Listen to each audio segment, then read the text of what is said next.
আপনার আজকের একটি ছোট পাপ আপনাকে পরজন্মে একটি নোংরা নর্দমার পোকা বা পথের কুকুর বানিয়ে দিতে পারে। হিন্দু ধর্মগ্রন্থ গরুড় পুরাণ এবং শ্রীমদ্ ভাগবত পুরাণ অনুযায়ী মানুষের শরীর নশ্বর হলেও তার কর্মফল অবিনশ্বর। মৃত্যুর পর যমরাজের দরবারে আমাদের প্রতিটি কাজের বিচার হয়।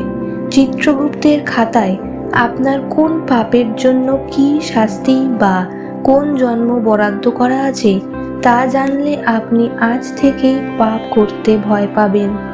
মহাকালের খাতায় আপনার প্রতিটি কাজ নথিভুক্ত আছে। গরুড় পুরাণ এবং শ্রীমদ্ ভাগবত পুরাণ বলছে আমাদের করা পাপের ধরন অনুযায়ী নির্ধারিত হয় আমাদের পরবর্তী শরীর।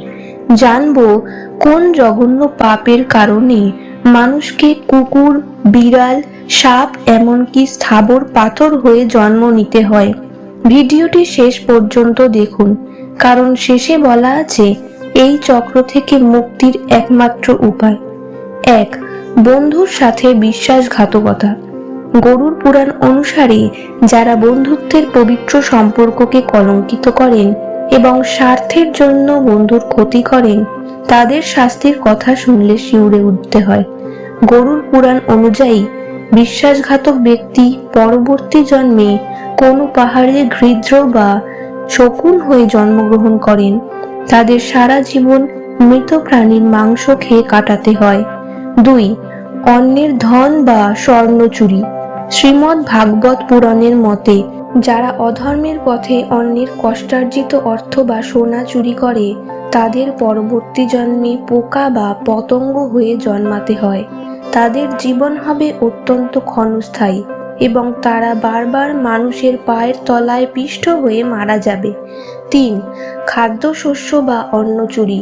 যারা অন্ন অপচয় করেন অথবা ক্ষুধার্তের অন্ন চুরি করেন, গরুড় পুরাণ অনুযায়ী তাদের পরবর্তী জন্ম হয় ইঁদুর হিসেবে।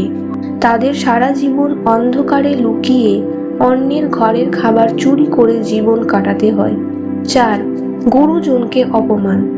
আমাদের শাস্ত্র অনুযায়ী পিতা, মাতা এবং গুরুজন হলেন ঈশ্বরের প্রতিচ্ছবি। যারা তাদের অবজ্ঞা করে বা বৃদ্ধ বয়সে তাদের কষ্ট দেয়, শ্রীমদ্ ভাগবত পুরাণ বলছে তাদের পরবর্তী জন্ম হবে কচ্ছপ হিসেবে। তারা শত শত বছর এক জায়গায় স্থবির হয়ে পড়ে থাকবে এবং মুক্তি পাবে না। 5. নারীর সম্মানহানি বা নারী নির্যাতন।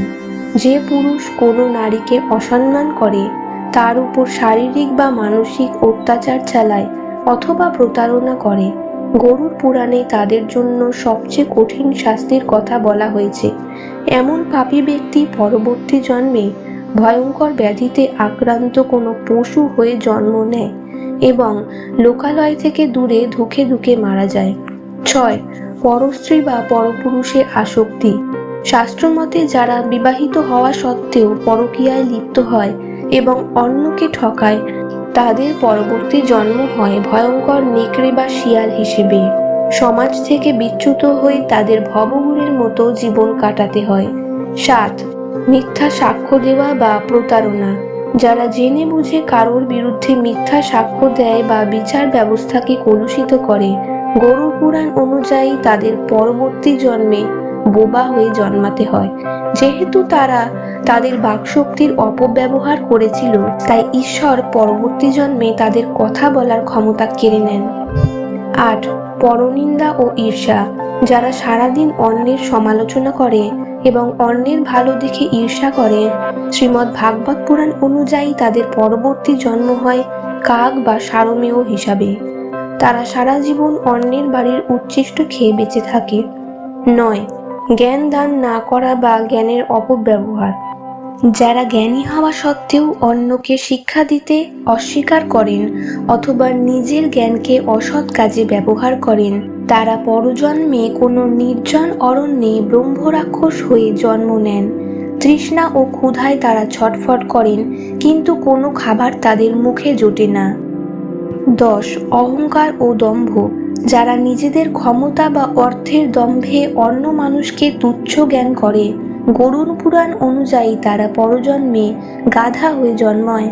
সারা জীবন তাদের পিঠে ভারী বোঝা বইতে হয়, কিন্তু তারা কোনো সম্মান পায় না। 11. প্রাণীবধ ও নিষ্ঠুরতা।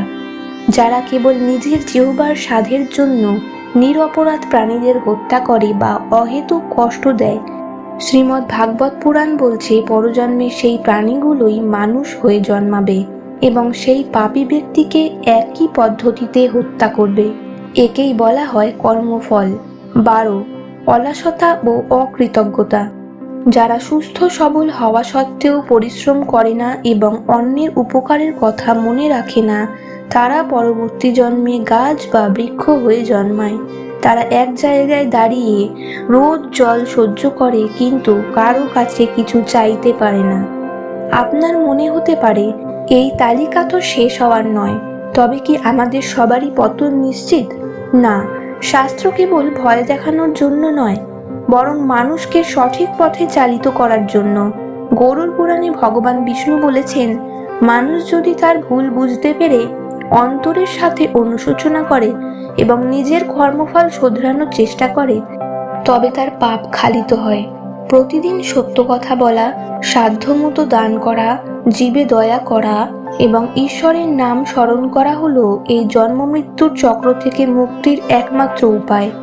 আপনার একটি পুণ্য কাজ আপনার হাজারো পাপকে মুছে দিতে পারে। ধর্ম ও শাস্ত্রের এমন গভীর রহস্য জানতে আমাদের চ্যানেলটি সাবস্ক্রাইব করে পাশে থাকুন। দেখা হবে পরবর্তী ভিডিওতে। ততক্ষণ পর্যন্ত ভালো থাকুন, পূর্ণ পথে চলুন। নমস্কার।